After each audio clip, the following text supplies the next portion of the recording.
जब हम अपने इतिहास पे नज़र डालते हैं और खासकर मुगल काल पे नज़र डालते हैं, तो इस समय कई सारे आक्रमण हुए, जिसमें कई सारे मंदिरों को तोड़कर मस्जिद बनाया गया, जिसमें से एक मस्जिद बाबरी मस्जिद भी थी।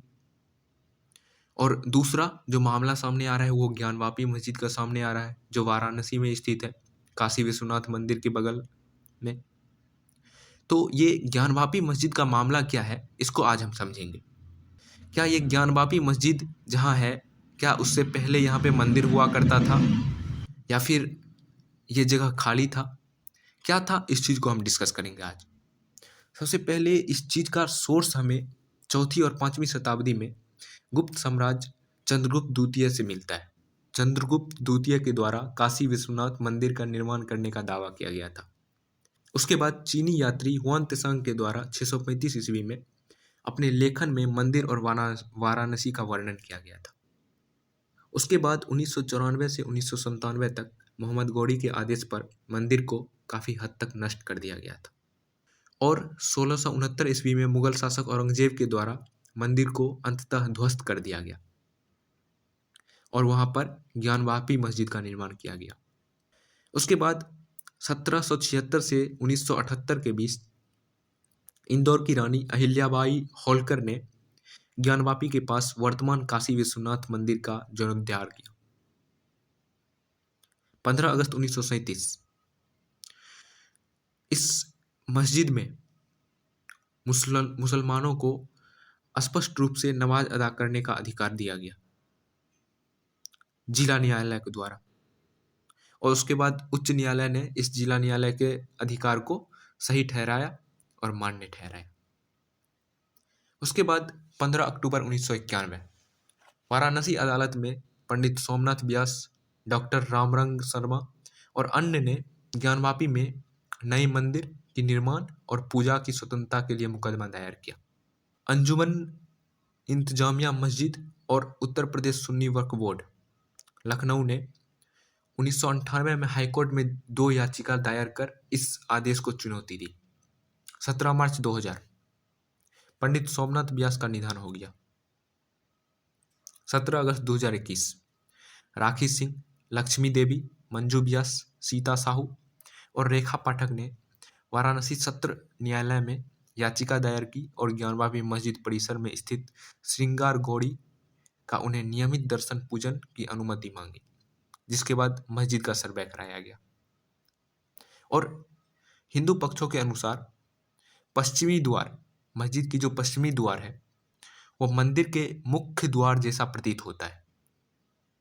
इसी पश्चिमी द्वार के सामने एक चबूतरा है जहाँ श्रृंगार गौड़ी की एक मूर्ति है और 1991 से पहले यहाँ नियमित रूप से पूजा होती थी, लेकिन 1991 के बाद मुलायम सिंह की सरकार ने इस पूजा पर रोक लगा दी और अब सिर्फ चैत्र नवरात्रि के तीसरे दिन इस श्रृंगार गौड़ी की मूर्ति की पूजा होती है।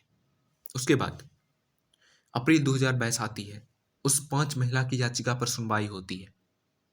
8 अप्रैल 2022 को कोर्ट ने मस्जिद को सर्वे कराने की अनुमति दी, जिसकी रिपोर्ट 17 मई तक दाखिल करने को कहा।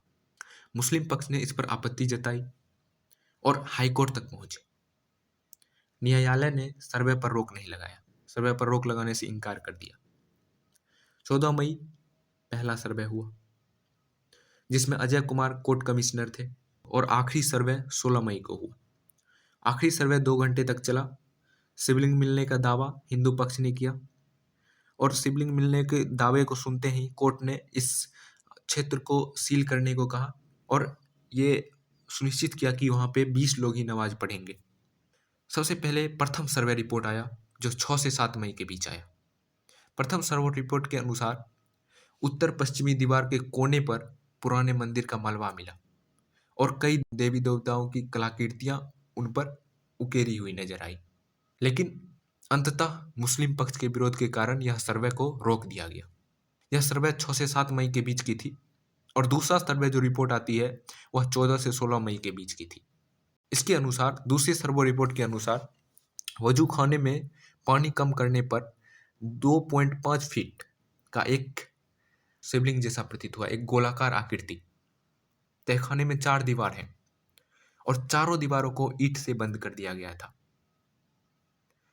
दरवाजे के बाईं तरफ भगवान का एक फोटो जो मिट्टी से सना हुआ मिला, और दूसरे सर्वे रिपोर्ट में कई सारी कलाकृतियां भी मिली, जिसमें हाथी की सूर, स्वास्तिक, त्रिशूल, पान चिन्ह, घंटियां, कई सारी कलाकृतियां टूटी हुई नजर आई। उसके बाद 25 जनवरी 2024 को एएसआई ने अपना सर्वे रिपोर्ट सौंपा।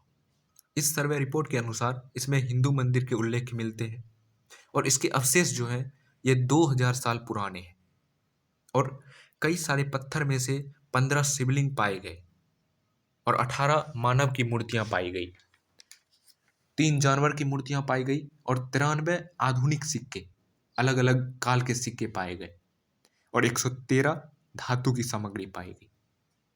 अंततः 30 साल बाद सर्वे को देखते हुए कोर्ट ने आदेश दिया कि 7 दिन के अंदर यहाँ पे पूजा को शुरू कर दिया जाए। जिला अधिकारी को यह आदेश मिला, और अंततः 30 साल बाद 1 फरवरी 2024 को अंततः 2 बजे यहाँ पे पूजा करना शुरू किया गया। प्रशासन को पूरी तरह टाइट करते हुए इस पूजा को शुरू किया गया, और अंततः ज्ञानवापी मस्जिद के बैरिकेटर को काटकर विश्वनाथ मंदिर से डायरेक्ट उस तहखाने तक जाने का एक मार्ग बनाया गया, जिसमें आम श्रद्धालु को भी जाने की अनुमति दी गई और दर्शन करने की अनुमति दी गई। ये जो व्यास जी के तहखाने हैं, इसमें शिवलिंग के साथ साथ हनुमान जी, विष्णु जी और गणेश भगवान की मूर्ति भी मिले हैं। पूजा के कार्यक्रम को शुरू कर दिया गया है, और जिसमें कई सारे मुसलमानों ने अपनी नाराजगी प्रकट की है, लेकिन प्रशासन ने उनको शांत किया और उनसे शांति बनाए रखने की अपील की, जिसके बाद आम श्रद्धालुओं को इस तहखाने में दर्शन करने की अनुमति दी गई, और एक गुफा टाइप रास्ता बनाकर इसे विश्वनाथ मंदिर से जोड़ दिया गया। यही है ज्ञानवापी का मामला, और कोर्ट के अनुसार यहाँ पूजा शुरू किया गया, और मुझे लगता है कि इससे किसी भी समुदाय को कोई परेशानी नहीं होनी चाहिए, क्योंकि मुगल के काल में कई सारे मंदिरों को तोड़कर मस्जिद बनाया गया, जिसके अंदर कई सारे मंदिरों के अवशेष, मलबा अभी भी पड़े हैं। तो उस चीज़ के साक्ष्य पे कोर्ट ने यह आदेश दिया कि पूजा को शुरू किया जाए, तो इससे किसी भी धर्म को कोई परेशानी नहीं होनी चाहिए। और मैं मानता हूँ कि विश्वनाथ मंदिर के बगल में ज्ञानवापी मस्जिद ये दिखाता है कि हम लोग कितने एक हैं, हम लोग की एकता को दिखाता है, और मंदिर उसके बगल में मस्जिद, इससे बाहर के लोगों में ये मैसेज जाता है कि हमें हमें कितना भी तोड़ने की कोशिश की गई, लेकिन हम टूटे नहीं, हम आज भी एक हैं। ये हमारे देश की संस्कृति है, और मैं नहीं चाहूँगा कि कोई भी इसे अपने दिल पे ले, अपने आस्था को चोट पहुँचाए, और कोई सांप्रदायिक दंगे हो, भगवान ना करे ऐसा हो। और मैं देश के सभी नागरिकों से शांति बनाने की अपील करता हूँ कि आप लोग धर्म के नाम पे ना लड़े। और हमारी राजनीति आजकल ऐसी हो गई है कि वो धर्म से ही चलती है, तो इन राजनेताओं के धर्मबाजी बयान से दूर रहिए और अपने में एकता बनाकर रखिए, यही सबसे महत्वपूर्ण है। और उम्मीद करता हूँ कि आपको ये वीडियो समझ में आया होगा, अच्छा लगा होगा, तो एक लाइक ज़रूर करिएगा। मिलते हैं अगले वीडियो में, तब तक के लिए ध्यान रखिए, बाय बाय, धन्यवाद।